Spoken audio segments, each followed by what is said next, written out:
My name is Charlene, and I am a grateful believer in Jesus Christ.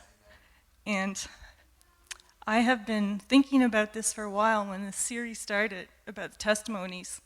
And one day at work is when I saw Braden's message that they were looking for someone for today. And my first thought was, not going to happen. But God has a way of changing things, and I'm really thankful for that. So I'm going to share my testimony with you guys. My mom and dad met August 2nd, 1956, and they were married November 24th, 1956. It was, as Mom would say, love at first sight. Yeah, when you know, I guess, right? Yeah. They were married at Coburg Street Christian Church.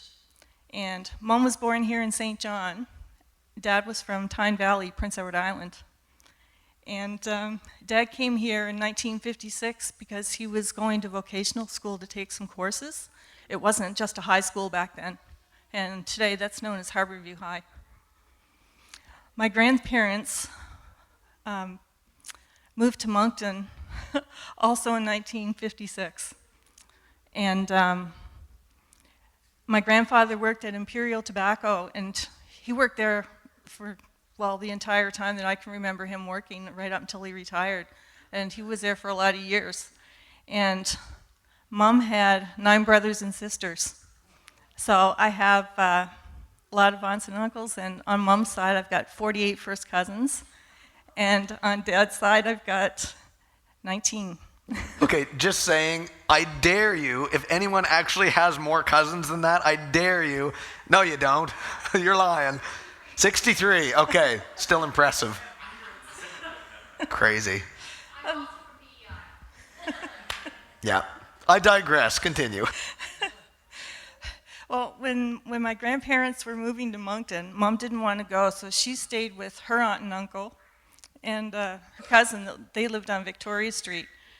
Mom worked at Red Rose Tea, and with her cousin, and she used to wave to Dad from the window. When he was walking across the viaduct to go to his courses at vocational school, she would wave to him every day. I was born November 19th, 1958, and we lived on Union Street until we moved to Winter Street. I don't remember Union Street at all. I have vague memories of Winter Street. But my earliest memory on Winter Street was, I was probably 2, maybe 3 at the most. And I woke up one night because I was convinced there was a monster under my bed. And I remember Dad coming into my room, and he turned on the light.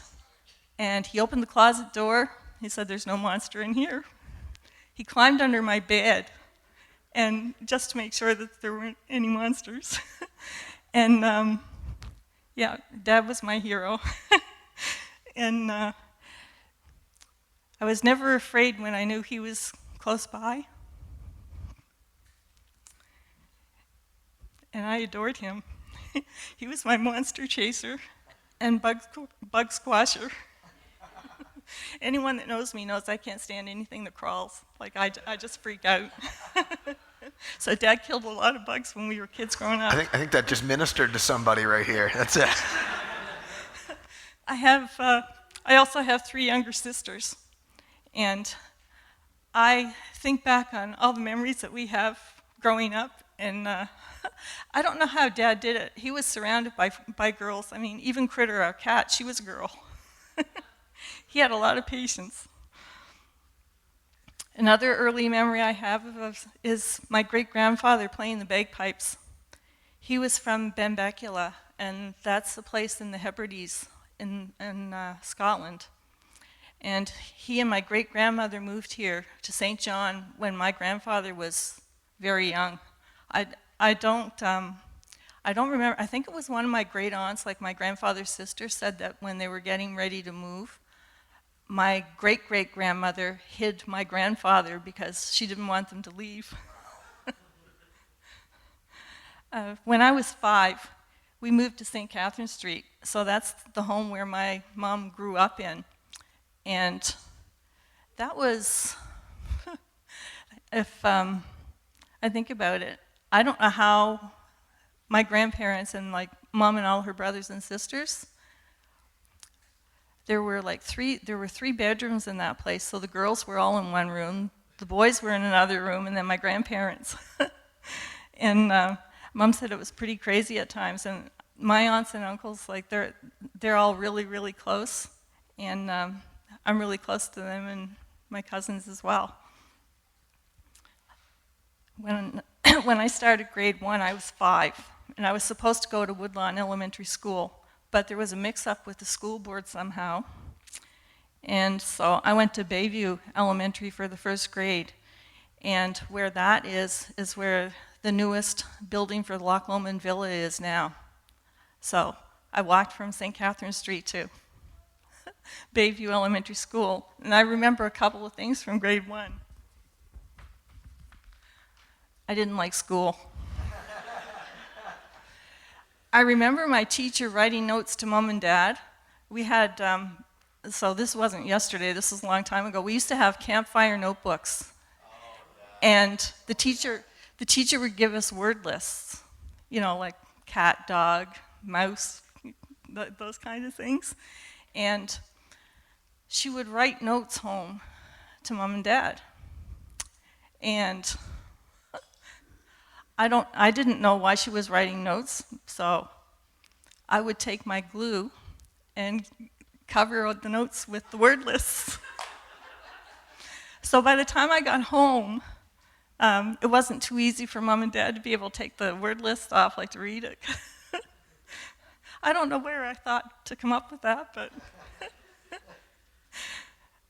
And I'm sure that she probably wrote notes to all the other children's parents as well, but I didn't notice that when I was 5. And Dad had unending patience with me, and he always encouraged me to keep trying my best. And Mom wasn't sure what to think, but I know that they were both really surprised that I would have thought to do something like that. The other memory I had was from grade 1, when one morning I was leaving for school and Mom told me not to walk on the road. There was a lot of snow, and I was late coming home for lunch this day. Mom was wondering what was taking me so long, so she headed out to meet up to see if she could see where I was. So when she met up with me, I was at the corner of Loch Lomond Road and Westmoreland Road, and I was walking on top of the snowbanks.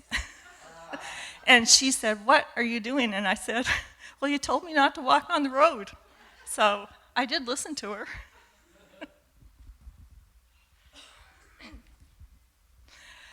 For grade 2 through grade 6, I did get moved back to where I was supposed to be in the first place, at Woodlawn.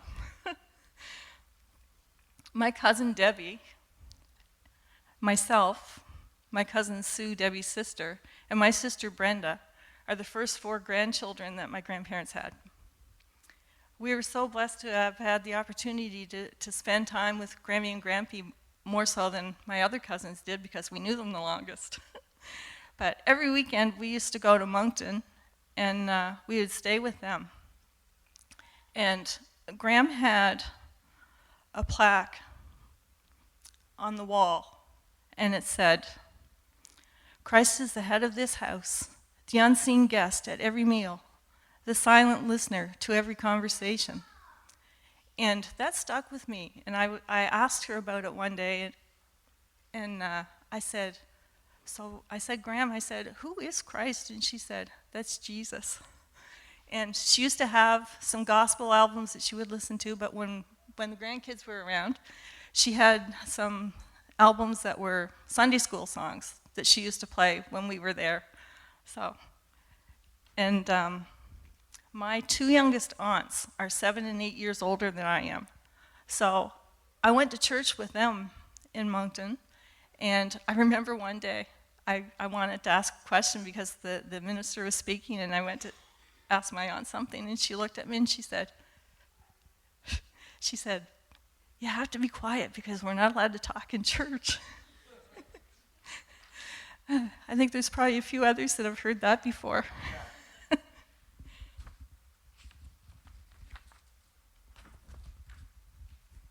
but I was really curious. And another thing I remember too, about when we were at Grammy and Grampy's, if Billy Graham was on television, Graham would ask us if we would, kind of quiet down because, like, we could be kind of noisy, like the four of us. And I remember hearing Billy Graham, but I wasn't really taking in what he was saying because I was like 6. So we would go off and play, and then she would listen to him. And Sunday morning, Graham, without fail, would watch Rex Humbard. And that was really rough for us because we had to stay quiet even longer. we usually would end up going outside. And it was pretty cool. My grandparents bought a farmhouse in Salisbury when I was 7. They moved from Moncton, and where they lived in Moncton, it was by Jones's Lake. So Salisbury isn't too far from Moncton, and I was with them when they first went to see the farmhouse, and that was it was a really big house. But thinking back, like, it made sense because I have a lot of aunts and uncles and cousins. There was never a weekend that went by where Graham and Grampy weren't surrounded by family. It was so much fun, and I have so many awesome memories. They lived in the farmhouse until 1985. Then they moved to a smaller home because it got to be too much for them because everyone was moved away from home and grown up and married and had families of their own. And a couple of years later, they moved back to St. John, and they lived in one of the apartments at the villa until Graham passed away in August of 1995, just 4 months before they would have celebrated their 60th anniversary. When I was in grade 4, I asked Mom if we could go to Sunday school. And I'm pretty sure, looking back, that I think it was because of going to church with Aunt Doreen and Aunt Fran in Moncton. There was a church that wasn't very far from home. It was probably about a 10 to 15 minute walk. And I went with my sister Brenda. We used to go to Sunday school every week, and one day the Sunday school teacher mentioned a program called Pioneer Girls. And when I went home, I couldn't wait to ask Mom and Dad if I could go. And Brenda and I both did. And we also were in junior choir, and that was a lot of fun too. And it was like at Christmas time when Mom and Dad came to see us along with all the other parents. Like, that was pretty cool. And we continued to go to Sunday school, and when Brenda was 8, she was diagnosed with diabetes. And a lot took place at that time, and she just decided she didn't want to go to Sunday school anymore. But I kept going with Pioneer Girls until the end. It's probably midway through grade 9. There were fewer and fewer people that were going to church, and when it ended up, there was only like three people left that were, in the age group I was in for Pioneer Girls. We decided to end the program.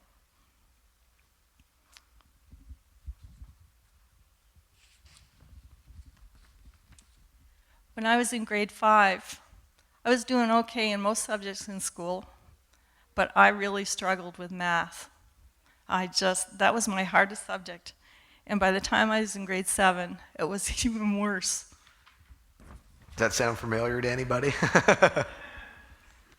I just couldn't grasp it at all. And I know Dad spent so many hours helping me to try to figure out, like, I can remember having like one page of like 3 questions, and it would take me forever to do it. And Dad did more of my math homework than I ever did. He tried to explain it to me, and it just, it might as well have been Greek. It was in grade 7 that I first got interested in music, and that has not changed at all since then. Poor Dad. He heard every Partridge Family album, every Donny Osmond song ever recorded, and so many others over the years. And I'm sure there were so many other things he would have preferred to listen to, but he never said, you can't listen to them.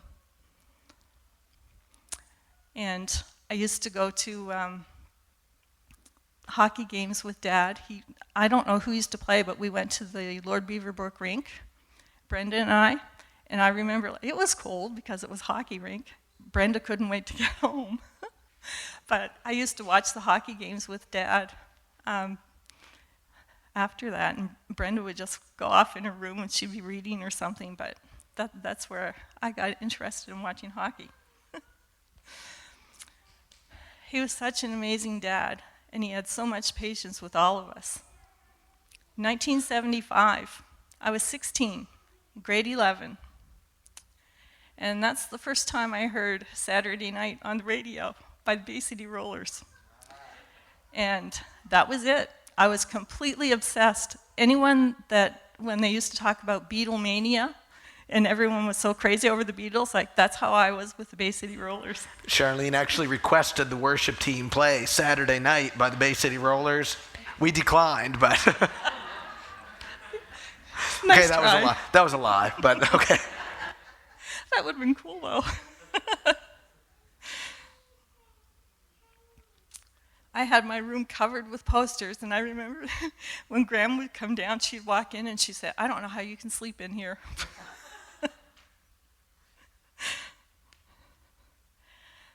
I'm sure that Dad knew every word to every song.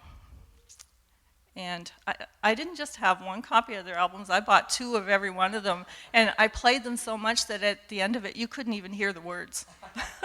like I wore them out. And I still like to listen to them today. Now I've got them all on CD.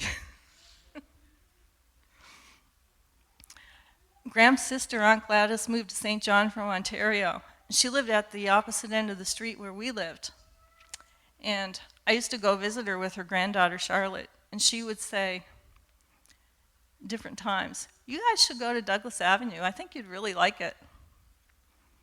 Well, one day when I was at her daughter's place, Phyllis, she had 2 visitors, Nick Nicole and Nick Barfoot. And it's the first time I ever met them. And they were talking to us about church, and Nick encouraged me to think about going. And I said, "Well, I'll think about it, but I'm not sure." God knew, though. It was a couple of months later that I decided I would go check out youth group to see what was going on. And so when I walked into the youth group that night, there was myself, my second cousin Charlotte, Dave Wilson, Mark Barfoot, and Jill Barfoot. And the youth leader at that time were Paul and Lorna Stevenson. And when we were getting ready to leave that first night, Dave said to us, "Choir practice is 7 o'clock Tuesday night, you guys got to be there." And yeah, I've been there ever since.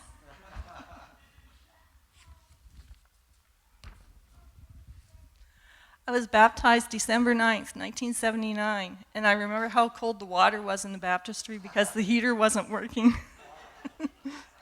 I was really excited, and the only thing that was missing was Mom and Dad because they weren't able to be there that night. Toward the end of the year, Paul and Lauren announced that they were going to be leaving, and at one of our last meetings with them, the 5 of us were talking afterwards, and we knew that we needed new youth group leaders, and thought that Nick and Hope would be the perfect choice. We kind of adopted them before they knew it. But looking back, I'm sure that God knew exactly what he was doing. Nick and Hope were amazing. Nick would always challenge us when we had our Bible studies, and they were such an encouragement to all of us. In a few short months, our group grew to about 17 in numbers, and it was awesome. And I think I spent almost as much time at Mom and Pa's as I did at home. They were always interested in what we're doing, and Nick would always ask us how our walk with Jesus was going. He was an amazing teacher, and I'm so thankful that God gave me the opportunity to get to know them. One night when I was getting ready to go to youth group, my 2 youngest sisters, Shelley and Bonnie, asked me what it was all about. So I brought them with me. And that was pretty wild. They had a great time. And the most exciting part in that was the day that they decided to go forward and they were baptized. And Mom was there for that. Yeah, it was really awesome. And after that, Mom decided that she was going to come back to church. She hadn't been there for a long time, like a lot of years. And Dad would bring her every week. He would always drive her, and he would come back and get her after church was over. Well, unbeknownst to Dad, I can be pretty persistent. So I started praying, and I just knew that one day that Dad was going to come in to church and stay with Mom. And one Sunday morning when he was driving Mom over to church, he said, "I think I'm going to go into church with you." Mom was really surprised, and I was beyond excited. It only took 17 years, but Mom and Dad continued to go to church every week until Dad wasn't able to anymore. In August of 1980, I called Mom one Friday night. They were over in Summerside, and she was not happy with me at all. I had decided that I wanted to go to Atlantic Baptist College, and she said, "Why on earth would you want to give up your job?" It was the first job I ever had, like from high school, and I used to work at L.M. Barry where they used to make the Yellow Pages. And I wasn't surprised by her reaction, but then she said to Dad, she said, "You better talk to our daughter." And she handed the phone over to him. And Dad wasn't sure why I wanted to go to ABC, but he said, "If you're sure that that's what you want to do, I'm okay with it." My Aunt Doreen had gone to Atlantic Baptist College, and so had my cousin Sue. And it was in Moncton, so it wasn't too far from home, and if I wanted to go home, I knew like they would come get me kind of thing. But so in September of 1980, I went to ABC for 1 year.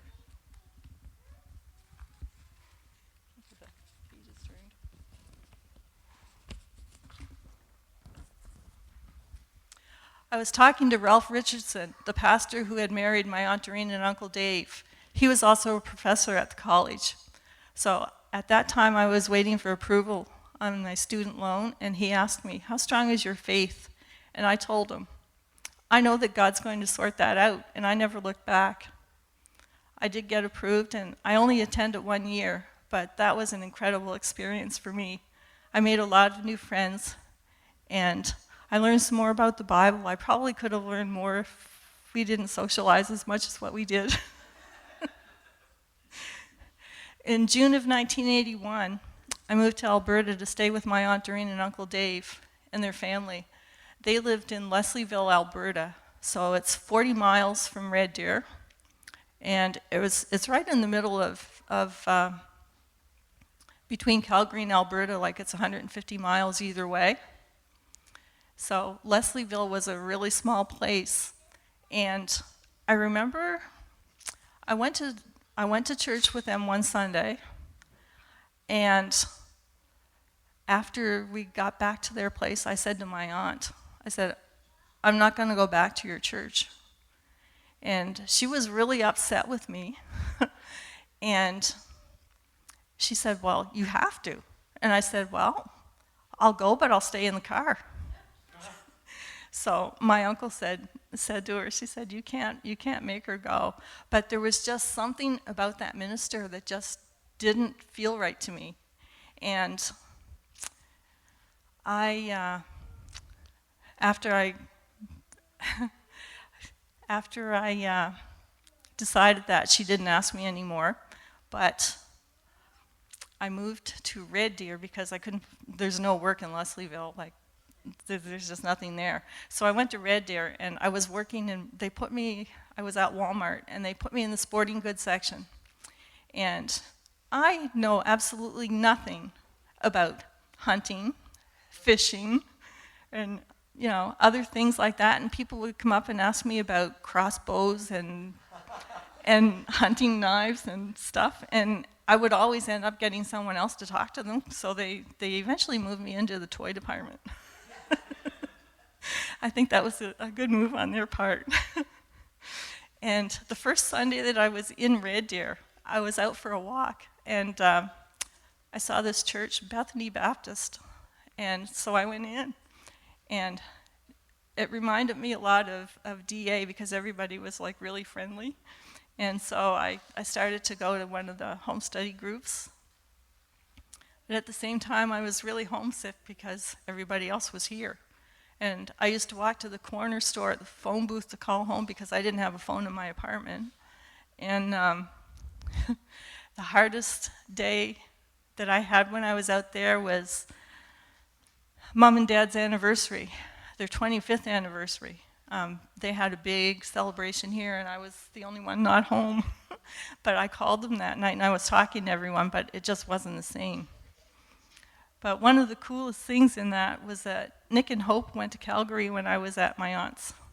And she drove me to Calgary so I could spend part of the day with them. And I was so excited to see them. And it made being away from home a little easier, but if I could have at the time, I think I would have gone back home with them. I spent Christmas at my aunt and uncle's, and one day when I was talking to Dad, he thought, maybe I should think about coming home, and that's all I needed to hear. I think the collect phone calls were probably pretty expensive, and Dad never minded paying them. So I caught the train from Calgary in February of 1982, and it was on a Saturday, and I was really excited to be back home.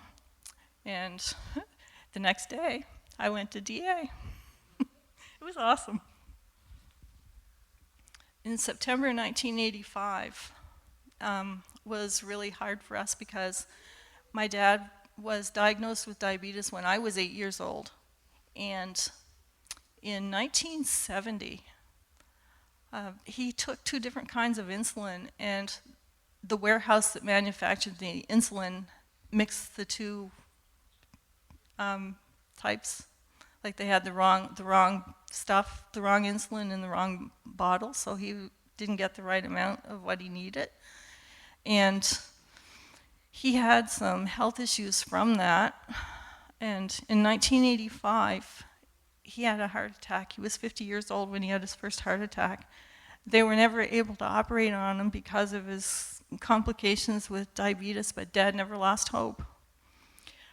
For as positive that Dad was, Mom was not anywhere near as positive. Like she always worried about a lot of things, and Dad never lost hope. He had a total of 3 heart attacks between September of 1985 and April of 1986. The last one that he had was when he was at Rockwood Park Golf Course. And if anyone here has been at Rockwood Park Golf Course, you know how close that is to the hospital. Well, Dad got up, got to his car, and drove home instead of going to the hospital. God was absolutely in the midst of all of that, and I never doubted that for a minute.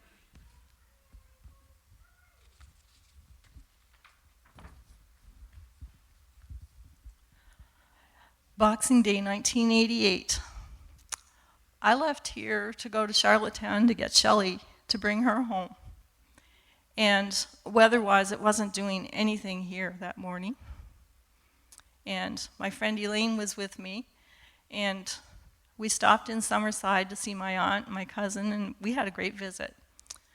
And when we left Summerside, it started to snow. So we got just outside of Cornwall when, and all I remember is like there was this really steep hill that I was driving up, and I hit black ice. So the car did a complete 180. There was no one else on the road. But all I could see were, there was telephone pole, telephone pole, telephone pole, another telephone pole, and then there was a guardrail. And when I hit black ice, the car skidded, and I went off the road between the guardrail and the first telephone pole. But unbeknownst to me, I went down a 50-foot embankment, and I saw this great big tree, and it was that tree that stopped the car from going into North River. But it was so weird because it was like, I know it was like in a split second, but it felt like it was slow motion. And I looked at Elaine, and she looked at me, and we asked each other if we were okay. And we were. And I said, well, we might as well get out of the car. So we did. And when we got out of the car, the snow was up past my knees. And so we walked up this crazy hill. When we got there, there were 2 cars that had stopped because they saw the tire marks and they knew someone went off the road. And it was a pastor and his family and another car, and I don't know who they were, or what church they were, but it was in Cornwall. Anyway, we went to their home. There were a couple of guys that went down and brought our luggage up, and so we were at their place, and I called Shelley to let her know that I was going to be late getting to see her because I kind of went off the road. Well, she figured that I just went into the ditch, and I didn't have, I wasn't thinking, and I didn't let her know the difference. Anyway, so these guys whose home we were at, I don't remember their names, but I know that God does. They took us to where Shelley was staying at MCC. And when they were talking to her, she kind of freaked out at me. She said, "You didn't tell me that you went down a 50-foot embankment." And it was late, and that night, so I decided I would wait till the next morning to call home. So Mom answered the phone, and I said, "I want to talk to Dad." And because I knew Mom was going to be freaking out. And she said, "What's going on?" I said, "Let me talk to Dad." So I talked to Dad, and he wanted to know if I was, thought I was okay to drive home. I said, "Yeah, I think so." But so the next day, and I don't remember who it was, one of the guys from MCC went with Shelley and I, and we got plastic, like to put on the windows, because the passenger side, like the windows were busted out. It was the branches from that great big tree that we saw that busted out the windows. And lost the side view mirror on the passenger side as well. And anyway, the next day, I headed home, and Shelley was with me, and she was seeing things like dashing through the snow and all this crazy stuff. The headlights were completely out of alignment, like I could see the tops of the trees. It was wild. But I did make it home. There was a lot of damage to the car, but the main thing was, like Dad said, that we were okay. And Elaine said to me afterwards, she said, "I didn't want to say anything then, but when I saw that tree, I thought we were going to be tuning harps."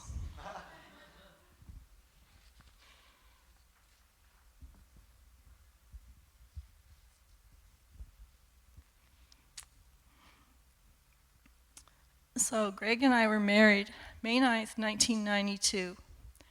And we faced a lot of challenges over the years, but I always knew that God was in control.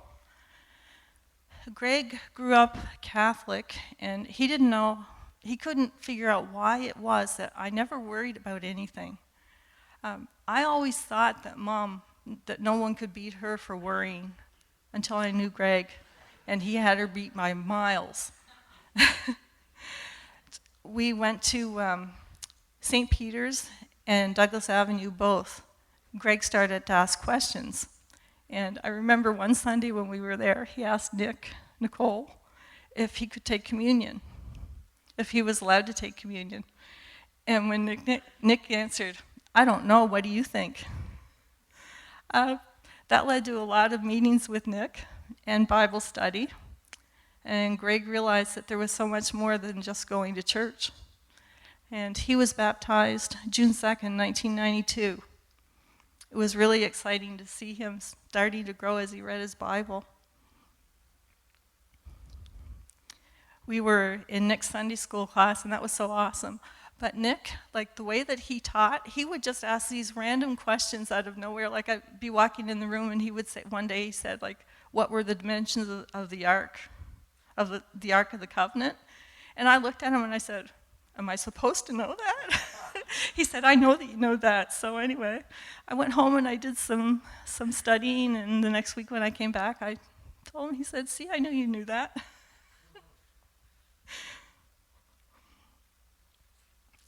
Greg struggled with really low self-esteem and depression, and his mom was amazing.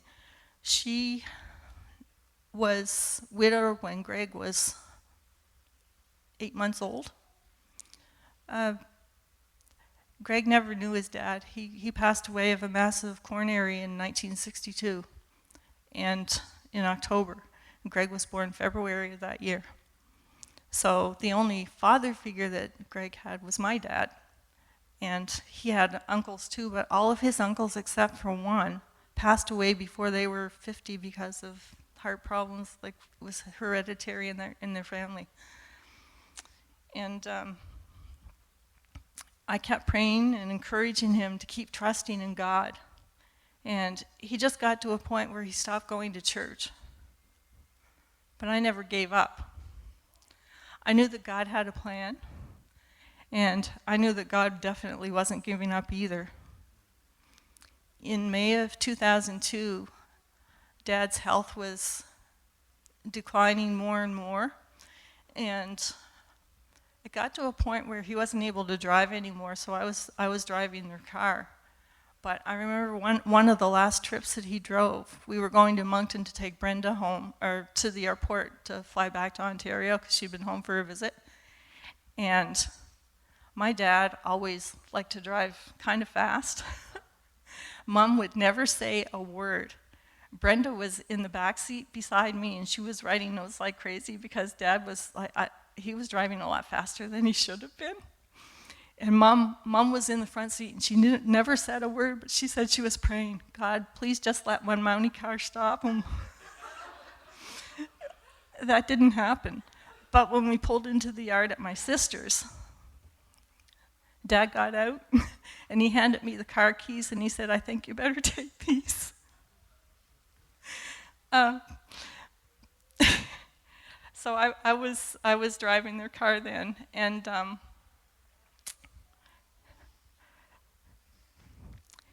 Dad had, in addition to the 3 heart attacks, he had 2 strokes. And he was starting to have circulation problems, so he wasn't able to walk all that much.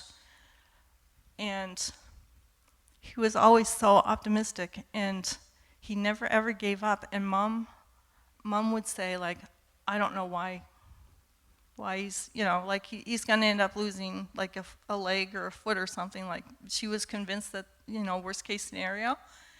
And I kept saying, not going to happen. Dad,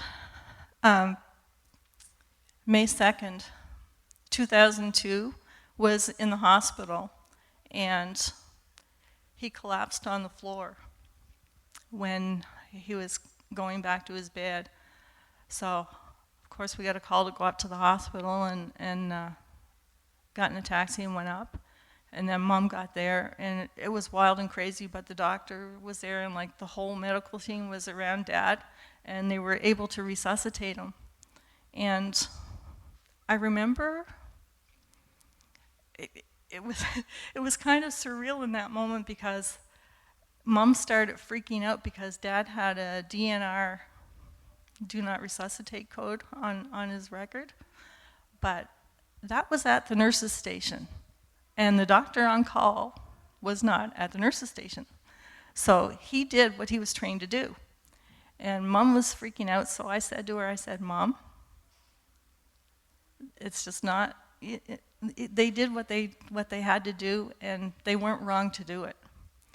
So because of that, and I remember Jim and Bonnie coming up to see Dad, and we were talking, and I remember Dad, when Bonnie asked him like what it was like when he was being resuscitated, like with the defibrillator.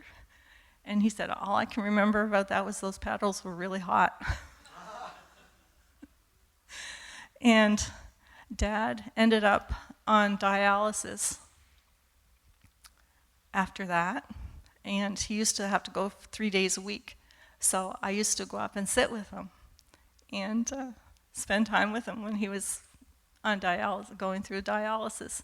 And he would always say to me, he said, what are you doing? He said, you should be at work. And I said, no. I said, this is more important. Like, spending time with him was more important to me than, missing my lunch hour. Like, it didn't matter. So on Sunday, May 30th, Dad said to me that Thursday, he said, I haven't been to church for a long time, and I think I want to go this Sunday. And I said, okay.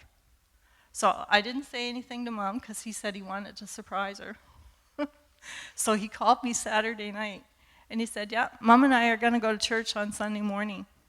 And Mom didn't know that until she heard him say that. And she said, we are? And he said, yeah, we are. So that was June 2nd, 2002. And when we went home, Dad said, I'll catch up with you guys later. So anyway, that night he passed away at home.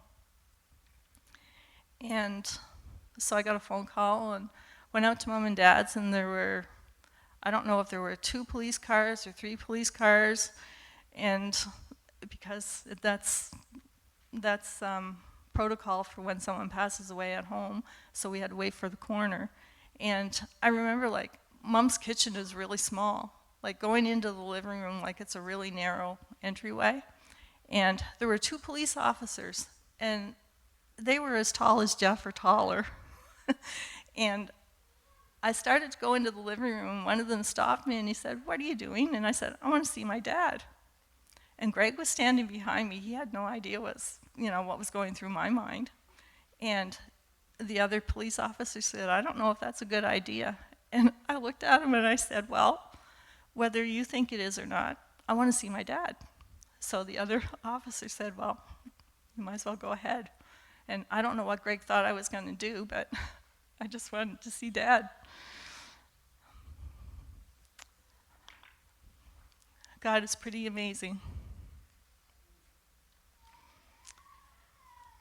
So February 28th, 2010, that date stands out a lot for most people relate to that as the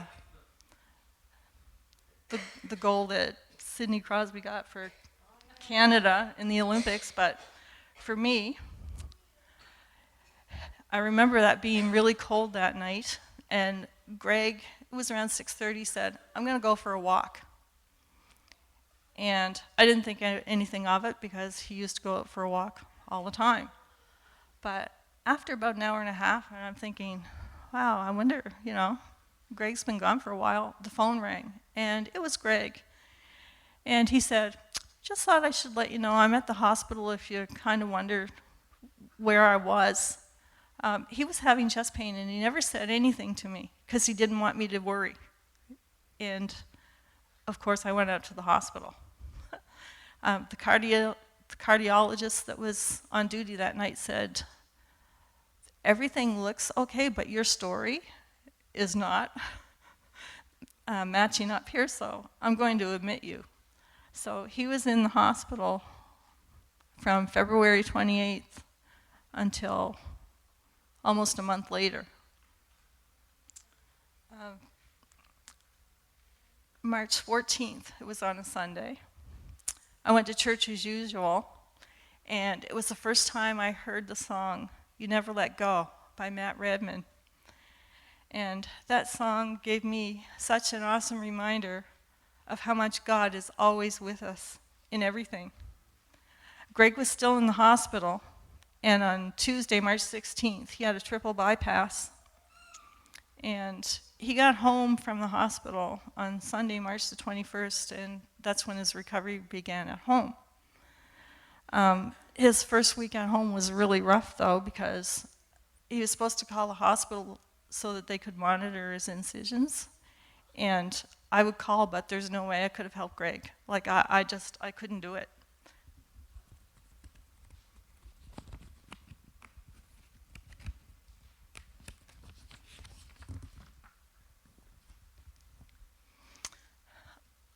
I knew that I couldn't handle it because I probably would have been passed out on the floor.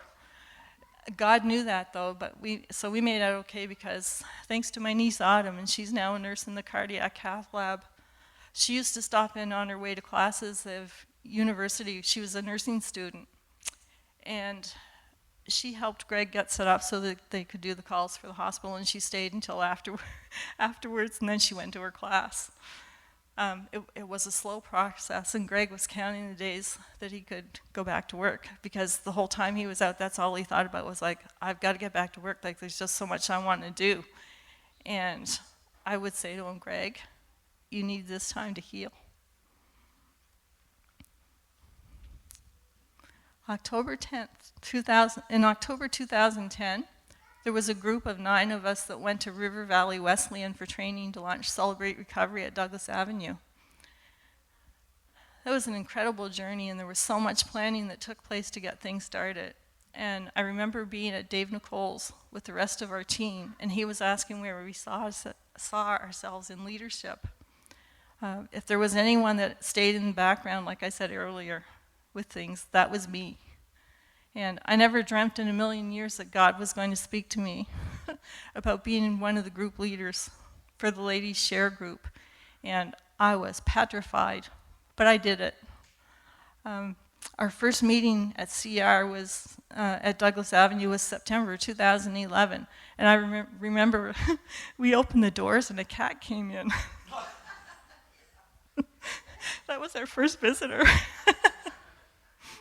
And stayed for a bit, but then he went out. But we had a small group to start out with, and it just grew.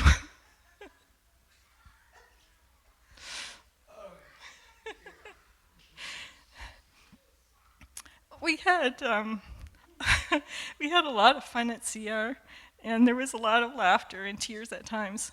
We had an amazing leadership team, and I'm really thankful for that experience. And anyone that knew Greg, like, he was such a character, you never knew what he was going to do or what he was going to say. And just different things he would say. And I know he loved to tease Donna. He couldn't wait to see her. And then when Debbie Stanton came in, like, he would go out of his way just to see, to try to do something, like, to see what she would react, how she would react. And yeah, he was just such a character. But in 2012, Greg worked at Xerox, and he and the rest of his team were told that their department was going to be outsourced to Jamaica. And Greg watched a lot of his coworkers leave, and there were just a handful of them left. And they asked Greg to train the ones that were going to be taking their jobs. And a lot of his coworkers left because of that. They weren't willing to do it. And he did. He did his best to equip the new team. He was at work one day, and one of his coworkers said, Greg, why are you doing this? Like, you know they're taking our jobs. And he looked at them and he said, because I know it's the right thing to do. He was pretty worried, and he asked me if he was doing the right thing. I knew that he was. And I remember one night at prayer group, there were a lot of us that were praying about this whole thing. And to make a long story short, the move to Jamaica was pretty crazy because the language barrier was one thing, but they just didn't understand what was going on. So a lot of the customers started calling head office, and they said that they wanted Greg's team back, because if not, they were going to go somewhere else. And so that whole operation was shut down. And I know without a doubt that was God.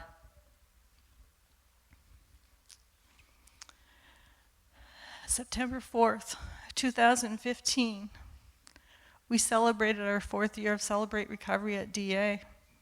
And you guys all know like what an amazing night that was.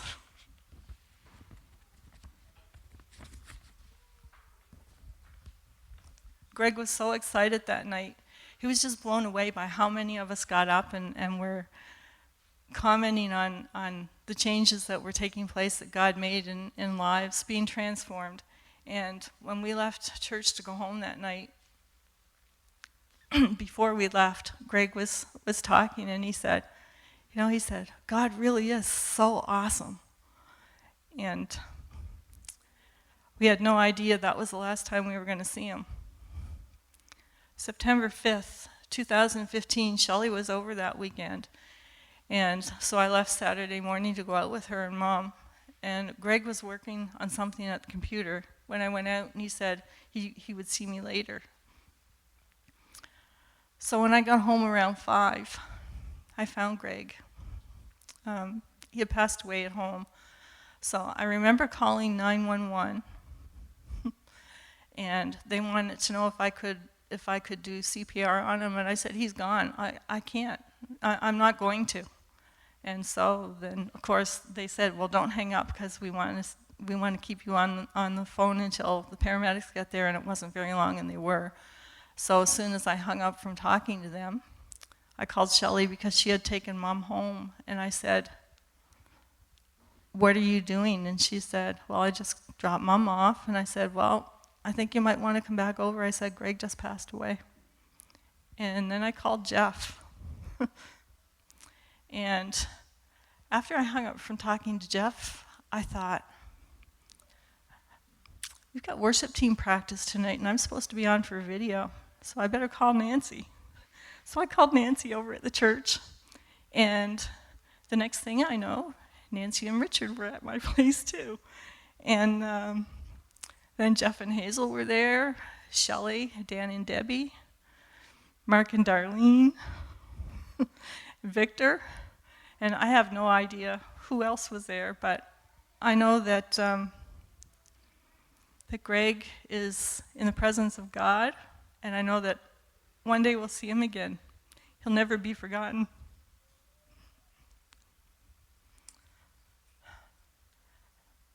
I just wanted to mention a couple things from youth group, because I remember like there were so many conferences and things that we went to, and